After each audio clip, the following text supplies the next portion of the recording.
Hey, it's Dave Soleil at the Sudbury School of Atlanta. Last time we talked about shifting your paradigm in education, and today we're going to talk about a brief history of American education that's going to help us with our paradigm shift. So last time we learned that the classroom of 150 years ago looks exactly the same today as it did back then. American education has not gone through a paradigm shift. And we know what this paradigm shift looks like, or at least we can imagine it.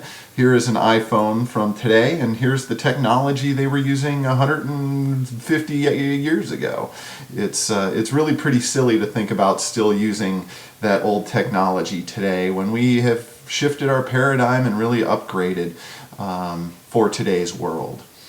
But it made me wonder, well, who started it all? Who started this idea of public education in America? Which American visionary was it? Was it Thomas Jefferson or Susan B. Anthony or JFK?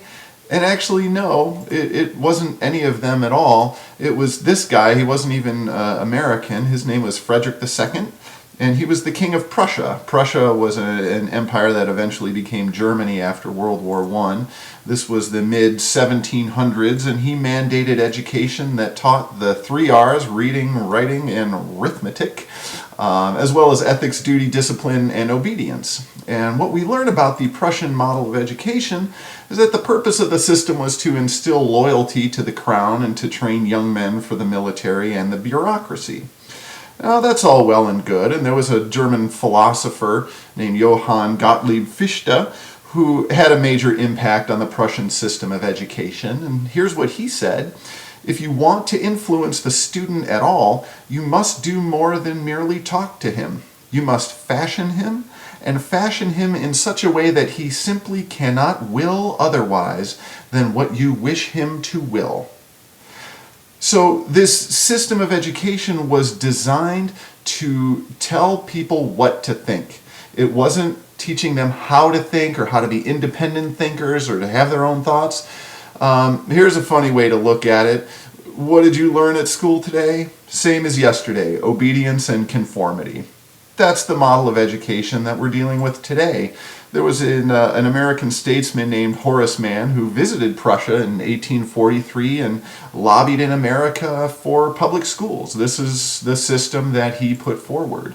And we know that by instilling values such as obedience to authority, promptness in attendance, and organizing the time according to bell ringing, it helped students prepare for future employment.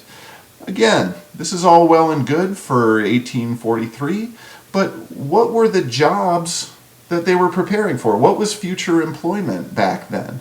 Well, if you were a girl, you might be working in a factory making boxes by hands. This was a box factory. Maybe you were working in a textile mill. If you were a boy, you were preparing to go to work in the steel mills or in the meat packing plants. And it really begs the question, when you think about education for your child, is this what you had in mind? An education system designed by that guy over in Prussia, almost 200 years ago, for these jobs that we don't see anymore today. The jobs of today are in modern offices and modern hospitals and modern companies with modern technology. The jobs that we need don't need to have obedience to bell ringing. We need people who are independent thinkers and good communicators and people who know how to learn. That's what today's jobs really need, and we're going to talk about that more in another video, a look at surveys of employers and what employers are looking for. So this guy and these jobs are really pretty out of date and no longer relevant to us today. So we invite you to shift your paradigm and check out the Sudbury School of Atlanta.